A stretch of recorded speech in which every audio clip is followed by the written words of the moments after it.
अस्सलाम वालेकुम लिसनर्स, एक और हॉरर वाक़ये के साथ।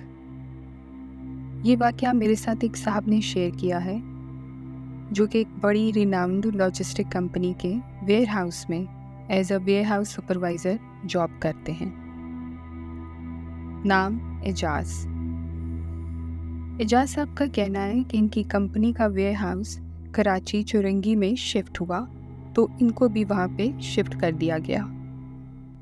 इनकी नाइट ड्यूटी थी और नाइट ड्यूटी पे इनके साथ एक और सुपरवाइज़र माजिद साहब होते थे। इनका कहना ये है कि ये तकरीबन सर्दियों का मौसम था जब हमारी नाइट ड्यूटी थी।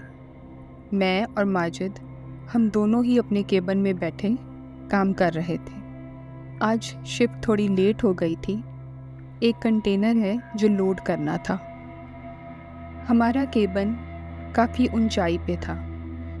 असल में नीचे क्रेन चलती थी और जिसने कंटेनर लोड करना होता था, इसलिए केबिन की हाइट तकरीबन 12-13 फुट थी। केबिन चारों तरफ से शीशे का था, जिसकी वजह से नीचे होने वाली हर हरकत, हर मूवमेंट का पता चलता था।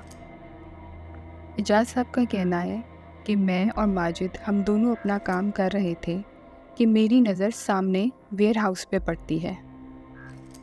वेयरहाउस का मेन दरवाज़ा हमारी तरफ था और उस दरवाज़े की दोनों तरफ में बड़ी बड़ी शीशे की खिड़कियाँ थीं। मुझे ऐसा महसूस होता है कि जैसे कोई शख्स सफ़ेद चोगे में आहिस्ता आहिस्ता चलता हुआ वेयरहाउस के दरवाजे से अंदर गया है। यानी दरवाज़ा बंद है और वो बंद दरवाजे में से गुज़र गया है। मैं थोड़ा सा अपने आप को झटकता हूँ और फिर दोबारा गौर से देखता हूँ कि क्या ये मेरी आंखों का धोखा है या वाकई में मैंने ऐसा देखा है। थोड़ा गौर करता हूँ, वहाँ पे मुझे कुछ नज़र नहीं आता, तो मैं अपने आप को समझाता हूँ कि ये मेरी नज़र का धोखा है और फिर अपने काम में मसरूफ़ हो जाता हूँ। लेकिन थोड़ी देर के बाद मुझे फिर ऐसा महसूस होता है कि सामने कुछ हरकत हुई है। मैं सर उठा के सामने देखता हूँ तो 3-4 लोग उसी तरीके से सफ़ेद चोगों में वेयरहाउस के बंद दरवाजे से अंदर दाखिल हो रहे होते हैं। ये देखना था कि मैं अपनी जगह पे खड़ा हो जाता हूँ। अब ये एक महज इत्तेफाक है कि उस टाइम लाइट चली जाती है। वेयरहाउस में जनरेटर मौजूद हैं, लेकिन जनरेटर को स्टार्ट होने में थोड़ा वक्त लगता है। जनरेटर स्टार्ट होता है, उसके बाद लाइट रोशनी होने में भी थोड़ा वक्त लगता है, क्योंकि जो लाइट और जो बल्ब वहाँ पे लगे हुए थे वो थोड़ा सा तेज़ होने में, रोशनी को पकड़ने में 1-2 मिनट लगाते हैं। इस सारे दौरानिए में मेरा ध्यान सिर्फ वेयरहाउस के गेट की तरफ होता है और मैं पूरे नज़र के साथ उसको देख रहा होता हूँ। जनरेटर ऑन हो जाता है, लाइट हो जाती है, तो मुझे साफ नज़र आता है कि वेयरहाउस के अंदर 5-6 लोग सफ़ेद लिबास में एक साइड से दूसरी तरफ जा रहे हैं।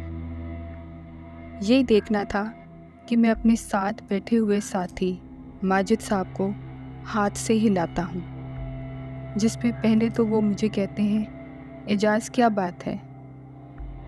जब मैं दोबारा कुछ बोले बगैर उनके कंधे से उन्हें हिलाता हूँ तो वो मुड़ के मेरी तरफ देखते हैं। मैं फिर कुछ बोले बगैर हाथ का इशारा वेयरहाउस की तरफ करता हूँ। वो अपनी जगह से उठ के मेरे पास आके खड़े हो जाते हैं और उसी तरीके से वेयरहाउस की तरफ देखते हैं जैसे मैं देख रहा होता हूँ। और जो मंज़र मैंने देखा था वही उनको भी नज़र आता है। वेयरहाउस के अंदर 5-6 लोग सफ़ेद लिबास में। इन लोगों की कदो-कामत आम इंसान से ज़्यादा है। हम दोनों एक दफ़ा एक दूसरे की तरफ और फिर वेयरहाउस की तरफ देखते हैं। हमें साफ नज़र आ रहा होता है कि वो लोग एक दफ़ा लेफ़्ट को जाते हैं और फिर एक दफ़ा राइट को जाते हैं।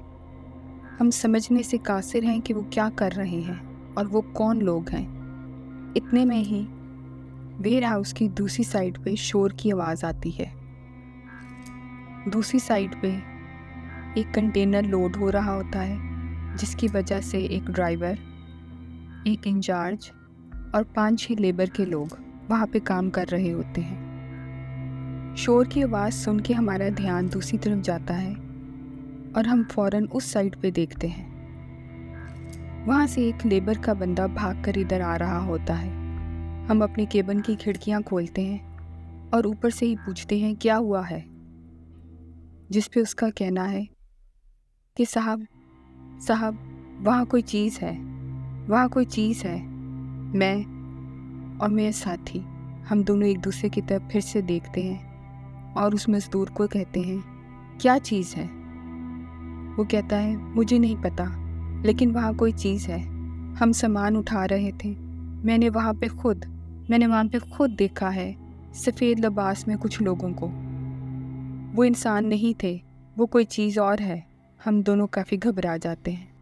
उस मज़दूर को कहते हैं तुम्हें गलती लगी होगी, काम के बहाने ना ढूंढो, जाओ जाके जल्दी जल्दी काम करो। हमारी इस बात के दौरान बाकी के मज़दूर भी शोर मचाते हुए इधर आ जाते हैं। इंचार्ज भी उनके साथ होता है और ड्राइवर भी। हम दोनों अपने केबिन से नीचे उतर आते हैं। नीचे आके उनसे बात करने से मामला पता चलता है कि वहाँ पे कंटेनर लोड करते हुए उन्होंने कुछ लोगों को सफ़ेद लिबास में देखा।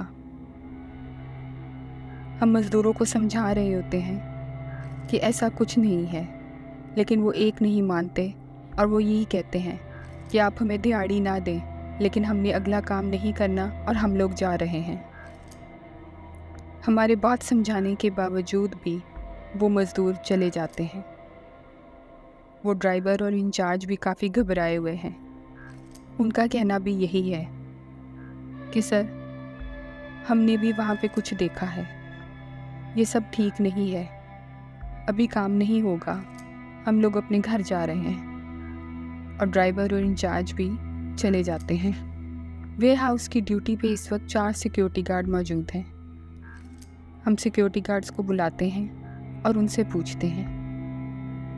सिक्योरिटी गार्ड्स का कहना है कि साहब जी, यहाँ पहले भी ऐसी हरकतें महसूस की गई हैं। वेयर हाउस की बाहर वाली दीवार के साथ अक्सर सफ़ेद लिबास में किसी औरत को महसूस किया गया है। उसके साथ छोटे 3 बच्चे भी होते हैं। जब हम विसल करते हैं और लाइट मारते हैं तो वहाँ पे हमें कुछ भी नज़र नहीं आता, लेकिन अंधेरे में महसूस होता है कि सफ़ेद लिबास में कोई औरत और उसके साथ 3 बच्चे थे। उनकी ये बात सुननी थी कि हम 2 सिक्योरिटी गार्ड्स को कहते हैं कि वो गेट का ध्यान रखें और 2 को लेके वेयर हाउस का दरवाज़ा खुलवाते हैं। जैसे ही वेयर हाउस का दरवाज़ा खोलते हैं, एक अजीब सी खुशबू और एक अजीब सी ठंडी हवा का झोंका हम दोनों को आके लगता है, जिसको सिर्फ हम दोनों ने ही नहीं बल्कि दोनों सिक्योरिटी गार्ड ने भी महसूस किया होता है। हम दोनों सिक्योरिटी गार्ड की तरफ और सिक्योरिटी गार्ड हमारी तरफ देखते हैं, जिस पे मैं कहता हूँ चलो चलो अंदर चल के देखें। वेयर हाउस की सारी लाइटें ऑन करके हम अंदर सारा देखते हैं, लेकिन हमें कोई शख्स, कोई चीज़, कुछ भी नज़र नहीं आता। जिस पे मैं और मेरा दोस्त हम सिक्योरिटी गार्ड के सामने कहते हैं बस काम का बहाना बना रहे थे और कोई वजह नहीं थी, और ये कहते हुए हम बाहर आ जाते हैं। सिक्योरिटी गार्ड्स को कहते हैं अपनी अपनी ड्यूटी पे जाओ। हम भी ऊपर जाके बस अपना कंप्यूटर बंद कर रहे हैं और फिर शिफ्ट बंद करते हैं। वेयर हाउस का दरवाज़ा बंद करते हैं, सिक्योरिटी गार्ड अपनी ड्यूटी पे चले जाते हैं और हम दोनों वापस अपने केबिन का रुख करते हैं। हम केबिन की तरफ चलते जा रहे हैं। मैं भी एक सोच में हूँ और माजिद भी एक सोच में है। दोनों कुछ कहे बगैर केबिन की सीढ़ियाँ चढ़ते हैं और ऊपर जाके वापस उसी जगह खड़े होके वेयर हाउस की तरफ देखते हैं।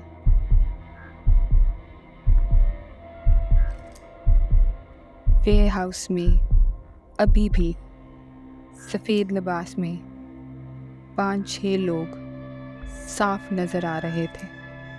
मैं माजिद की तरफ देखता हूँ और माजिद मेरी तरफ। हम दोनों का पसीना निकल आता है, डर जाते हैं। इतनी ठंड में भी हमारा दिल घबराना शुरू हो जाता है। फ़ौरन से अपने कंप्यूटर बंद करके नीचे उतरते हैं। नीचे उतर के एक दफ़ा फिर मुड़ के वेयर हाउस की तरफ देखते हैं और पार्किंग का रुख करते हैं। गाड़ी में बैठते हैं और गेट पे पहुंच के सिक्योरिटी गार्ड को कहते हैं, लाइटें बंद मत करना और अंदर का ध्यान रखना। और ये कह के हम वेयर हाउस से निकल जाते हैं। इस वाक़े के बाद मेरी भी 2 दिन तबीयत बहुत ख़राब रहती है। माजिद को भी तेज़ बुखार चढ़ता है, लेकिन हम दोनों में ये हिम्मत ही नहीं होती कि किसी को ये माजरा बता सकें। हमारी इंक्वायरी करने पर मालूम होता है कि सिक्योरिटी गार्ड्स और बाकी स्टाफ को भी ऐसी बात महसूस होती रही है, जैसे यहाँ पे कुछ अजीब है। उसके बाद माजिद और हम दोनों वहाँ से अपनी ट्रांसफ़र करवा लेते हैं। एजाज़ का कहना ये है, अब हम लाहौर आ चुके हैं, लेकिन अभी भी कराची के वेयर हाउस की कोई ना कोई अजीब बात हमें सुनने को मिलती है।